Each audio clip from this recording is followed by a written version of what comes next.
ሰላም ለእናንተ ይሁን ኤርሚዝ ኢትዮጵያ ዩቲዩብ ቻናል ላይ ነው የመጣችሁት እንኳን ደህና መጣችሁ ዛሬ የምናየው አላስፈላጊ ጸጉሮችን እንዴት ማስወገድ እንደምንችል አብረን እንመለከታለን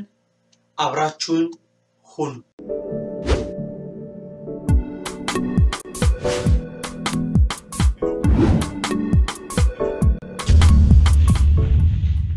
የሚያስፈልጉን ነገሮች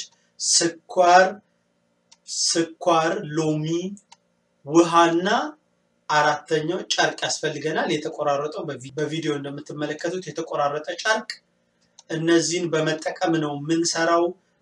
በቀላሉ በቤታችን ውስጥ ጸጉራችን አላስፈላጊ ጸጉሮችን ምናስወግድበት መንገድ ስኳር የሚያስፈልገው 1 ሲኒ ስኳር ግማሽ ሲኒ የተጨመቀ ሎሚ እንዲሁም 1 ሲኒ ውሃ እነዚህን እንደምትመለከቱት በመጥበሻ ላይ ካደባለቅናቸው በኋላ ከ5 እስከ 7 ደቂቃ እናፈላቸዋለን እያዋሃድን ካፈላን በኋላ ከ5 እስከ 7 ደቂቃ ሲፈላ ወደ ሻይ አይነት ከለር ሲቀየር እናወጣና እሱን ለማስቀመጫ ብለን ያዘጋጀነው ብልቃጥ ውስጥ እንጨምረዋለን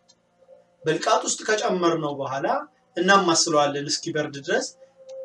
ከበረደ በኋላ በጸጉራችንን በመናስወግድበት ቦታ ስንጠቀም ልክ ቪዲዮ ላይ እንደምትመለከቱት አሁንም ስንቀባው ከላይ ወደ ታች እንቀባውና ጨርቁን ከለጠፍነው በኋላ ጨርቁን የምናነሳው ከታች ወደ ላይ ነው ምክንያቱም በተቃራኒ ዳይሬክሽን ሲሆን ነው ጸጉራችን የሚነሳው ቶሎ ስለዚህ አይሆፕ እንደተጠቀማችሁ ተስፋዬ ነው